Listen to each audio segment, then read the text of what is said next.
Hello everyone, very very good morning to all of you. Question number first 15.1 का हम लोग कर चुके थे और आई होप आपने प्रोबेबिलिटी का जो इंट्रोडक्शन है उसको भी अच्छे से पढ़ लिया होगा और इसके एग्जांपल्स को सॉल्व कर लिया होगा। अब जो है क्वेश्चन नंबर सेकंड जो मैं आपको बता रही थी उसमें हमको बताना है कि ये जो 4 आपको स्टेटमेंट्स दे रखे हैं, ये स्टेटमेंट्स या एक्सपेरिमेंट्स जो है ये इक्वली लाइकली आउटकम है या नहीं है। तो मैं आपको बता दूं कि क्वेश्चन नंबर फर्स्ट सेकेंड मतलब जो सेकेंड का फर्स्ट सेकेंड है वो इक्वली लाइकली आउटकम नहीं है, और जो आपका थर्ड और फोर्थ है वो इक्वली लाइकली इवेंट जो है वो है।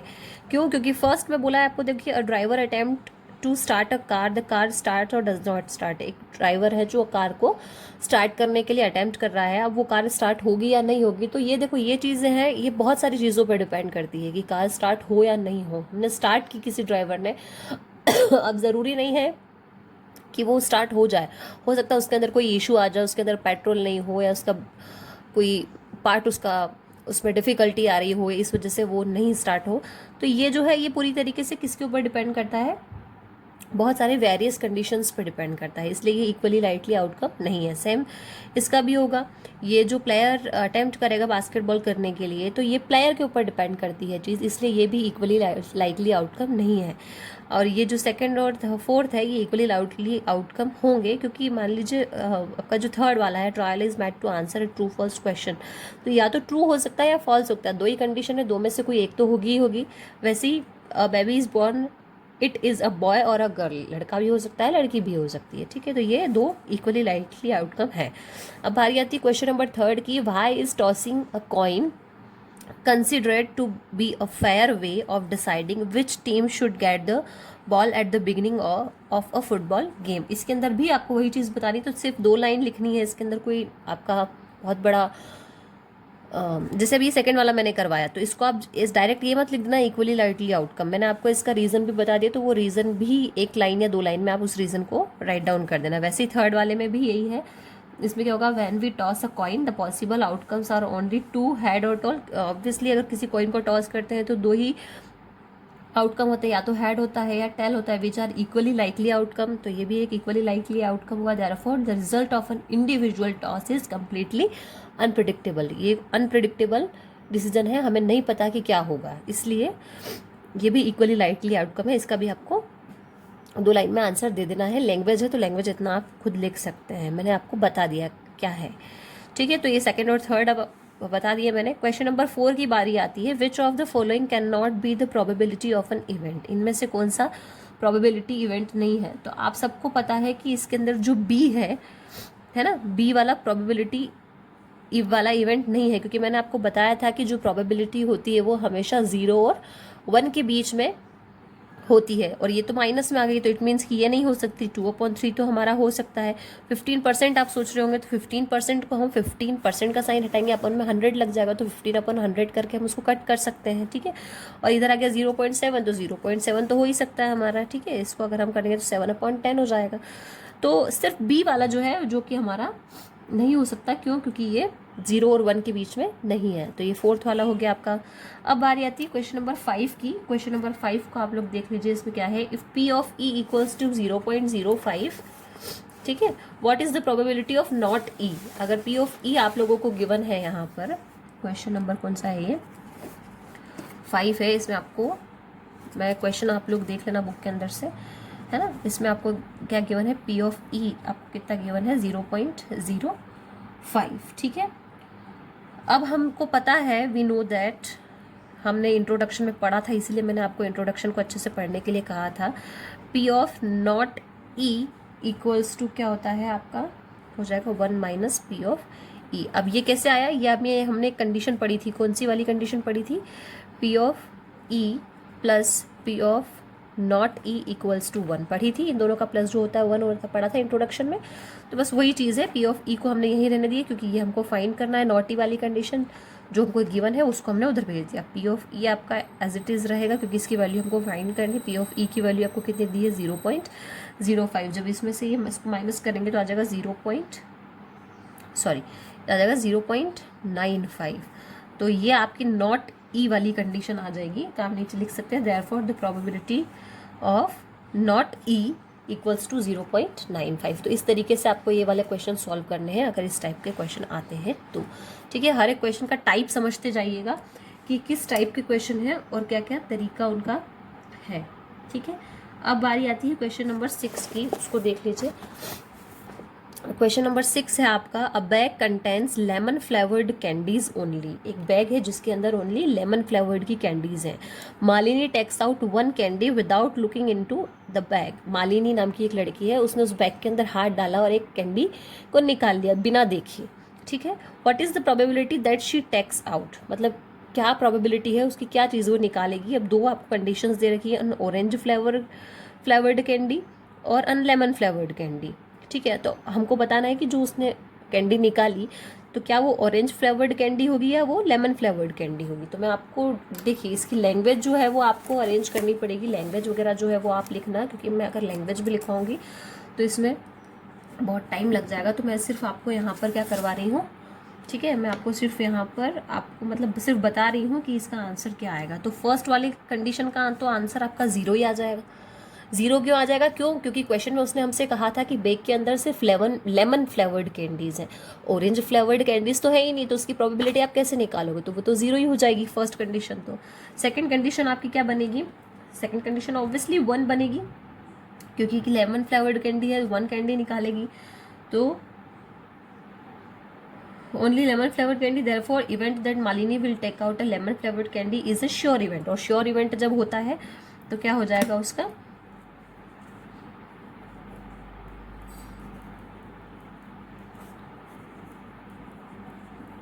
Lemon flavoured candy. अब उसके अंदर उसने श्योर इवेंट की बात होगी, इसलिए हमारा आंसर क्या आ गया 1। अब इसकी जो लैंग्वेज है वो पूरी अरेंज करना, बिना लैंग्वेज के काम नहीं चलेगा, तो पूरी लैंग्वेज लिखना। जैसे फर्स्ट वाले की लैंग्वेज लिखेंगे आप, the bag contains lemon flavoured candies only, it does not contain any orange flavour candies, this implies that every time she will take out only lemon flavoured candies, therefore event that Malini will take out an orange flavour candy is an impossible event. आप इसको 2-3 line में भी लिख सकते हैं अपनी language में। और सेकंड वाले में आ जाएगा obviously, as the bag contain has lemon flavoured candies, Malini will take out only lemon flavoured candies, therefore event that Malini will take out a lemon flavoured candy is a sure event, that's why P of a lemon flavoured candy equals to 1। क्योंकि sure event है तो उसकी क्या हो जाएगी, सिर्फ lemon flavoured candies हो जाएंगी। अब बारी आती है क्वेश्चन नंबर 7 की। It is given that it is given that in a group of 3 students the probability of 2 students not having the same birthday is 0.992। what is the probability that the 2 students have the same birthday। अब ये question आपको करना है, मैं बता देती हूँ, explain कर देती हूँ कि 3 स्टूडेंट्स का एक ग्रुप है जिसमें से 2 स्टूडेंट का बर्थडे सेम डे नहीं आने की प्रोबेबिलिटी कितनी है, 0.992। यानी पी ऑफ ई बार कितना हो गया यहाँ पर, 0.992। नॉट हैविंग बोला है इसलिए पी ऑफ ई बार वाली चीज़ आ गई। जैसे अभी मैंने कंडीशन करवाई ना आपको, क्वेश्चन नंबर 5 करवाया, उसी तरीके से आपका क्वेश्चन नंबर 7 है। तो P of E bar equals to 0.992 given है आपको, और 2 स्टूडेंट का सेम बर्थडे यानी पी ऑफ ई आपको फाइंड करना है। तो वही P of E plus P of E bar equals to 1 वाली कंडीशन आप लगा देंगे और उसके अंदर 0.992 यानी पी ऑफ ई बार की वैल्यू रख देंगे और पी ऑफ ई आप निकाल लेंगे। ठीक है, अब बारी आती है क्वेश्चन नंबर 8 की। अब क्वेश्चन नंबर 8 तो मेरे ख्याल से मुझे समझाने की भी ज़रूरत नहीं पड़नी चाहिए, इतना इजी क्वेश्चन है अगर आप लोगों ने 9th क्लास में अच्छे से किया है तो। पर फिर भी मैं इसको एक बार बता रही हूँ ताकि आगे के जो क्वेश्चंस हैं वो आप अच्छे से कर पाएँ। ठीक है, तो क्वेश्चन है आपका, a bag contains 3 red balls. ध्यान से समझना क्वेश्चन को। अ bag contains 3 red balls and 5 black balls, a ball is drawn at random from the bag. एक बैग है जिसके अंदर 3 रेड बॉल्स हैं और 5 ब्लैक बॉल्स हैं, तो उसके अंदर से किसी एक बॉल को रैंडमली हम लोगों ने क्या किया, बाहर निकाला। तो what is the probability that the ball drawn is first is red और सेकंड इज नॉट रेड। जो भी हमने रैंडमली बॉल को निकाला तो उसके या तो रेड होने की प्रोबेबिलिटी फर्स्ट कंडीशन में बोला है और सेकंड कंडीशन में या रेड नहीं होने की प्रोबेबिलिटी हमको क्या करनी है, बतानी है। 2 कंडीशन में आपको इसका क्या करना है, आंसर देना है। तो अब इसको ध्यान से देख लीजिए क्वेश्चन को। फर्स्ट ऑफ तो ऑब्वियसली क्या है आएगा, टोटल नंबर ऑफ बॉल्स। तो टोटल नंबर ऑफ बॉल्स तो 5 + 3, कोई 5 रेड है और 3 कितनी है, ब्लैक है, सॉरी 3 रेड है और 5 ब्लैक है, तो इसको 3 + 5 कर देना। तो टोटल बॉल्स कितनी हो जाएंगी आपकी, 8 बॉल्स। ठीक है, अब 8 बॉल्स हो जाएंगी तो इसमें फर्स्ट कंडीशन हम देखेंगे, प्रोबेबिलिटी। फर्स्ट कंडीशन हमको क्या बोली है, probability of getting a red ball आने की, जो एक बॉल हमने निकाली रैंडमली उसकी रेड बॉल आने की। अब मैंने इसमें यहाँ पे आपको एक वो लिखवाया था स्टार्टिंग, कल मैंने जब इंट्रोडक्शन में आपको बताया था तो फॉर्मूला लिखवाया था क्या, नंबर ऑफ फेवरेबल आउटकम्स। मैं फर्स्ट बस एक ही बार लिखवा रही हूँ, बाकी आपको आगे ध्यान रखना है, डायरेक्ट वैल्यू में पुट करूँगी। नंबर ऑफ फेवरेबल आउटकम्स, आपको पता होना चाहिए कि हमने ये वाला फॉर्मूला लगाया, तो number of favourable outcome upon में number of total possible event लिख सकते हैं या आउटकम्स लिख सकते हैं। तो number of favourable outcomes, red ball कितनी है, 3 है हमारे पास में, तो 3, और number of total possible outcome यानी टोटल बॉल से कितनी आ जाएगी, 3/8। तो ये आपके फर्स्ट कंडीशन का आंसर आ गया।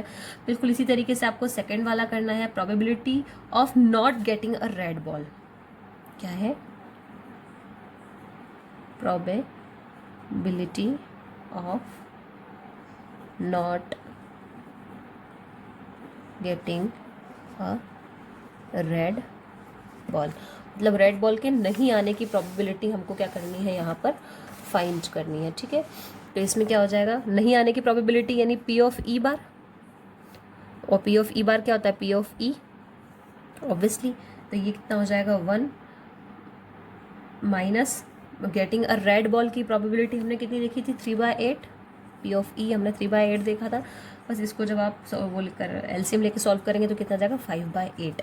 और देखो इसको डायरेक्ट भी किया जा सकता है। इसको अगर आप इस कंडीशन से नहीं करना चाहते हैं, P of E bar equals to 1 minus P of E, इस तरीके से नहीं करना चाहते हैं तो डायरेक्ट 5/8 भी आपका आंसर आ सकता है, क्योंकि क्वेश्चन में उसने हमसे क्या बोला है कि रेड बॉल नहीं आने की प्रोबेबिलिटी। तो ऑब्वियसली अगर रेड बॉल नहीं आती तो 5 ब्लैक बॉल्स बचती हैं, तो 5/8 इसका डायरेक्ट आंसर भी आ सकता है। इसको करने की ज़रूरत आपको नहीं है, अगर आप करना चाहते हैं तो करें, नहीं करना चाहते हैं तो ना करें, डायरेक्ट भी आपका ये आंसर आ जाएगा। तो अब आपका ये क्वेश्चन कंप्लीट हो गया है। अब आगे का हम बाद में देखेंगे। तो मैं आपको क्वेश्चन नंबर 9 आपको करना है, क्योंकि क्वेश्चन नंबर 8 मैंने करवाया, तो क्वेश्चन नंबर 9 आप ऑब्वियसली कर पाएंगे, तो 9 तो आपको करना ही करना है।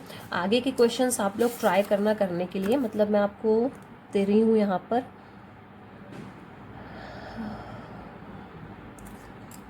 मतलब 15 तक में जो जितने भी क्वेश्चन आपसे, 15 तक नहीं है, 13 तक में जितने भी क्वेश्चन आपसे हो जाए, होमवर्क में मैं आपको 13 तक के क्वेश्चंस दे रही हूँ करने के लिए। 13 तक में जितने भी क्वेश्चंस आपसे हो जाए बहुत अच्छी बात है, और नहीं हो तो फिर आप मुझे बता देना कमेंट सेक्शन में कि मैडम 13 तक में ये वाला क्वेश्चन नहीं हुआ है, तो मैं करवा दूंगी, अदरवाइज़ फिर मैं 14 से स्टार्ट कर दूंगी कल, अगर आप कमेंट नहीं करेंगे तो। ठीक है, तो 13 तक के क्वेश्चन है, इसमें से जितने क्वेश्चन हो जाए बहुत अच्छी बात है, नहीं हो तो फिर मुझे बता देना कमेंट सेक्शन में, तो हम लोग आगे स्टार्ट कर देंगे। ठीक है, बहुत ईजी चैप्टर है। और मैंने आप लोगों को कल के वीडियो में डिस्क्रिप्शन बॉक्स में आपकी एनसीईआरटी के चैप्टर 5 के जो एग्जाम्पलर बुक का चैप्टर 5 मैंने जो आपको पहले लिंक सेंड की थी, उसके सॉल्यूशंस की लिंक मैंने आपको सेंड कर दी थी कल के वीडियो में डिस्क्रिप्शन बॉक्स में।